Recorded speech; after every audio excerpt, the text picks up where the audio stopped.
Бүгінгі семинар Абай облысындағы әріптестерге бүгін 2 күндік семинар жоспарланып отыр.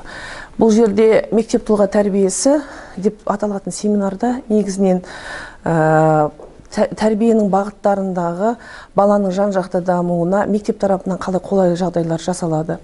Жалпы ата-ана мен баланың арасындағы қарым-қатынас, мектеп кітапханасының баланың жалпы тұлғалық дамуындағы рөлі қандай, және де мына біздің зияткерлік мектептерде өте көп тәрбиенің жобалары бар. Бұл тәрбиенің жобаларының барлығы тікелей баланың жан-жақты дамуына, бүгінгі заманауи талаптарға сәйкес келетіндей осы тәрбие жобалары жасалады. Оның ішінде мысалы үшін балаларды патриоттық тәрбиені дамытатын, отаншылдыққа, елдікке шақыратын, мысалы туған елге тағзым біздің өлкетанымдық зерттеу экспедициямыз, осы туралы бөлісеміз.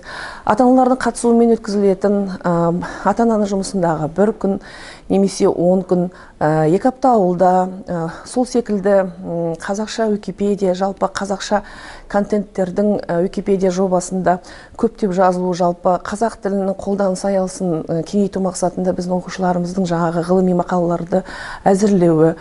Сол секілді шаңырақ негізгі қауымдастығы оқушылардың өзін-өзі басқару ұйымы мектептің жалпы дамуына қалай әсерін тигізеді.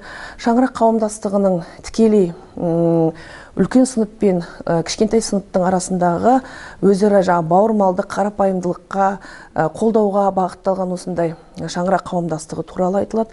Осы секілді бас-аяғы 18 тәрбиенің жобаларыменен біз барлық кезеңдерімен бөлісеміз. Бұл жобалардың барлығы негізі тегін, ешқандай қаражатты қажет етпейтін жобалар. Сондықтан да мен ойлаймын, жалпы білім беру мектептерінен келген біздің әріптестеріміз осы жобаларды өздерінің алдағы уақытта жұмыс жасауына пайдаланады деген сенімдеміз.